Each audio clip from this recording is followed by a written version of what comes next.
everyone. Welcome back to the Navigant Credit Union Broadcast Center. I'm Go Local News editor Kate Nagel.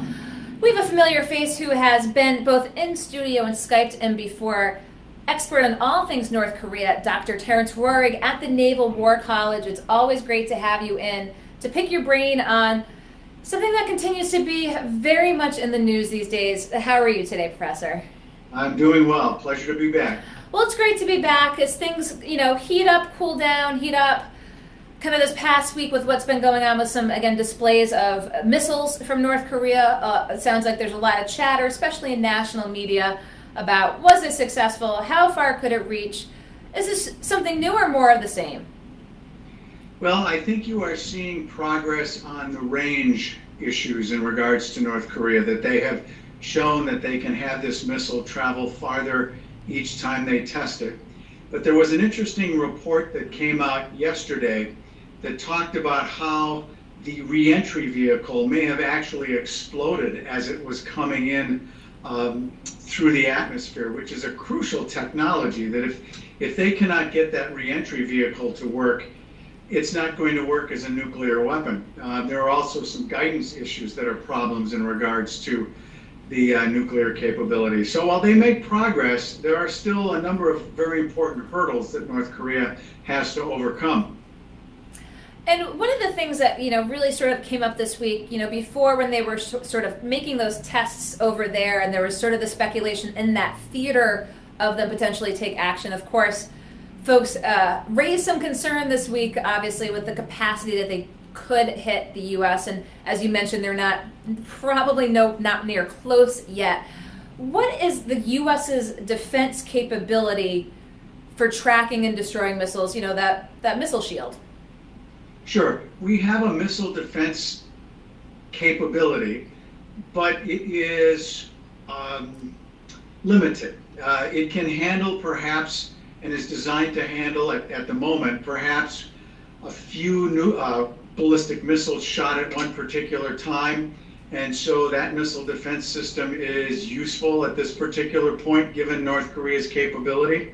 The difficulty comes in the shorter and medium range missiles that North Korea has, because then a ballistic missile system can be overwhelmed. But nonetheless, missile defense doesn't always work, and to know that that's what you are relying on to intercept a nuclear weapon is a serious concern. But again, I think it's important to remember North Korea is not going to simply launch a nuclear weapon on the United States for no good reason. I mean, it is not suicidal. It is a rational regime. It is only going to use a nuclear weapon if it feels that the survival of the regime is at stake. And what's your reaction been to statements made by President Trump and the media pertaining to the recent activity from North Korea? Apparently, Lindsey Graham had some comments today saying that he's had conversations that the president is not afraid to take action. Posturing more than we've heard before. What's your reaction been to what the president's been saying? Well, it's hard to know, but I would caution very much that using military force is extremely dangerous. The options are ones that could provoke a war on the Korean Peninsula. We have thousands of Americans living in Seoul. The population of the Seoul metropolitan area is close to the demilitarized zone. Military options are very, very dangerous, and I hope our administration is thinking about those in a very, very careful and cautious way.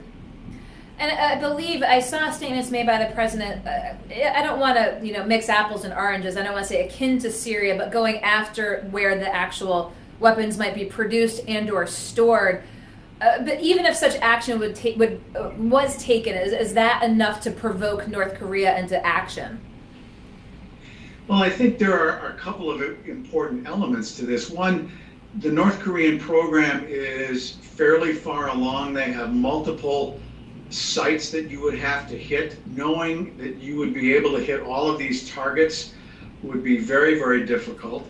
North Korea already has a hefty artillery and rocket launcher systems that could pummel Seoul if we started a conflict on the Korean Peninsula. So how North Korea would respond, would we have any chance of being able to eliminate all of the threats, I think are huge question marks. And if we conduct a major military operation, Kim Jong-un has a relatively short time to decide whether this is a regime change operation or just simply something to take out his nuclear weapons. And he is going to respond very differently if he decides that this is actually the beginning of a regime change operation. And is he going to be able to tell the difference? I think that's very difficult.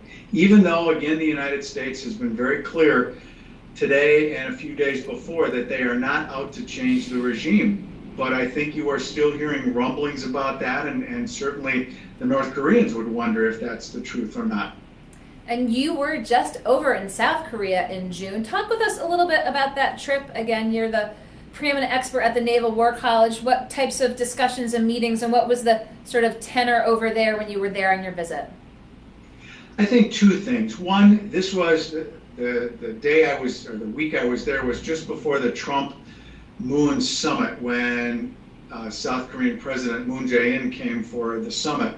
And folks were very concerned about how that was going to go. Would they have a good relationship? Would they begin to establish the foundation for continuing a very solid alliance, as there are a few issues on the table? That was certainly one of the concerns. And I think the overall assessment is that the alliance and the summit has gone very well since that meeting, and so guardedly optimistic about some of those issues. The other key piece that is of discussion in South Korea now, and I dare say in the United States as well, is the possibility that if we are not going to get to denuclearization anytime soon, and I think that's a very important realistic assessment, are there possibly some midterm goals that we might be able to reach with the North Koreans that could stabilize the situation on the way to denuclearization? And one of those was some sort of trade-off, and the Chinese first proposed this, that there would be a moratorium on weapons testing, on ballistic missiles and nuclear weapons, in exchange for the United States suspending the annual military exercises. I think that that is an issue that has to be explored. I don't think suspending the exercises is necessarily the right carrot for the United States to give, but I think we have to look at some sort of possibility of some interim agreement. What about comments made by the president, kind of finger pointing at China a little bit, saying, China, you need to be doing more? Is that an accurate assessment? China could certainly do a lot more to turn up the pressure on North Korea. It controls a huge share of the North Korean economy. It is the lifeline to the North Korean economy. And if China chose to exert that pressure, they could. However, China argues that they have a number of strategic interests in not doing so. They believe dialogue is the important part that needs to happen now instead of more pressure. And I think another important thing to think about is that it would take a lot of increased sanctions to be able to force the North Koreans to give up their nuclear program. And I think that would mean risking a potential collapse of the North Korean regime. And while maybe that's the route to go, I think we need to think long and hard about a policy that seeks to collapse the North Korean regime, because that could get ugly very, very fast. And there is a lot of risk and uncertainty to a collapse of the North Korean regime. Talk with us a little bit about that. I know we've spoken to it before, and particularly in the light of Kim Jong-un being simply afraid of regime change. But what would option B, C, or D present that would present such an issue potentially for the United States and the rest of the world? You mean in regards to regime change? Well, I think that there's no certainty the level of violence that could result from a regime change operation. Again, Seoul is very close to the North Korean border. It was amazing, the last time I was in South Korea, we took a trip up to Namsan Mountain, which is a mountain in the central part of Seoul.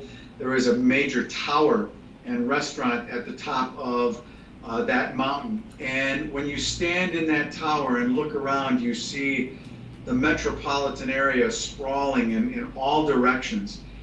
And to think about what a war would look like in that context is just hard. I mean, it's very, very sad to imagine the level of destruction that you would have. I think there is also a concern, in my view, that there's no certainty what would follow, even if you took out the North Korean regime. Mm-hmm. Would it necessarily be better? Would it be more stable? You could very easily have another Kim family member elevated into that post. You could have a ruling committee, if you will, of the military and the party, and they could be just as hardline as the current regime is. So again, I think how it would happen, as well as what would result in the end, are some very serious question marks about regime change. And I think, again, we need to think long and hard about going down that road. So you were over in South Korea back in June, again, working in your capacity as an academic expert. You've got a new book coming out. Yes, it is a book that looks at the nuclear umbrella for Japan and South Korea that the United States provides. And it is a security guarantee that essentially says that the United States would be willing to use nuclear weapons to defend Japan and South Korea. The main argument in my book, however, is that I think it is highly unlikely that the United States would ever use nuclear weapons in a Korean contingency. Because I think there are a number of reasons why nuclear weapons are a bad idea. But I do argue as well that the alliances are very solid, and the United States would absolutely be there to defend Japan and South Korea in the case of a North Korean action. But I think it is highly unlikely and unwise that it be nuclear weapons that we use to respond. So, the U.S. being in the position that they are, obviously being able to make that determination if or when it became such a time, talk with us a little bit about, again, that shield and as you said, give us a little bit of the historical perspective and how we're at 2017. You've come to say that, how it was implemented is not how you see it actually possibly playing out. Well, I think it's a guarantee that has been largely political, in that it has been an important reassurance to our allies. It has also been crucial in helping convince Japan and South Korea not to develop their own nuclear weapons. Mm-hmm. But if you look at the history of U.S. involvement in South Korea, while the alliance has been strong, we have oftentimes been reluctant to use force to respond to North Korean actions because of a fear of starting another Korean War. And I think that is the historical background for this. But also imagine, what would North Korea have to do for the United States to actually consider using a nuclear weapon? North Korea would have certainly crossed a very, very serious red line. And I think if that's the case, then the United States and South Korea and others would have made the decision that we are done with this security threat. And North Korea and the regime is going to be removed this time once and for all.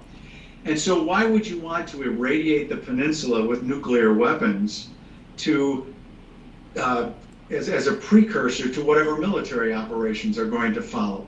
Plus, you drop a bunch of nuclear weapons on North Korea, where is that stuff going to spread? It could very easily blow south over the Seoul metropolitan area. It could blow towards Japan, towards China. I think there is, in large part, a reversion to using nuclear weapons that go back to the legacy of World War II. And I don't think it's in the United States' interest to demonstrate that it's reasonable to use nuclear weapons for the precedent that sets for other states to possibly consider using nuclear weapons. So when you put all those things together, again, I think absolutely the United States will be there to defend its allies, but it won't be with nuclear weapons. And kind of final question, as we'd like to tap your expertise when things happen, and as we saw things happen this week, how much more patience is there in the international community for these types of demonstrations by North Korea, by testing the missile, by testing the length and range of the missile? is the rest of the world going to continue to sort of, again, as this is part of the détente of just trying to figure out how much to tolerate, but at which point do you then take action? And I know you talked about trying to find the middle ground, but what happens when we see North Korea continue to sort of make these actions and overtures? Sure, and the international community many are unhappy with how this is going. But again, I come back to the point of to take action. Well, what types of action are you going to take? Military action is very, very dangerous. And I think this gets to the dilemma of North Korea is acquiring a nuclear capability. It is very difficult, I think, to envision them ever giving this up, as they see it as a crucial part of their national security strategy. And yet no one is going to be willing to accept North Korea, at least for a while, as a nuclear weapons state. And so there are no easy options to take here. I think in the end, we will have to learn to live with a nuclear North Korea, as difficult and as sad as that is. And I think the bottom line is North Korea is rational, they are not suicidal, and they can be deterred. And while I don't like that solution, that may be the best we can arrive at this point.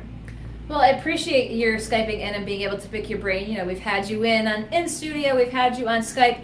Is the book already out? When's the book coming out? Give us more information on that. It will be out in about 2 to 3 weeks. Okay, very good. Well, hopefully we'll provide some more information about that.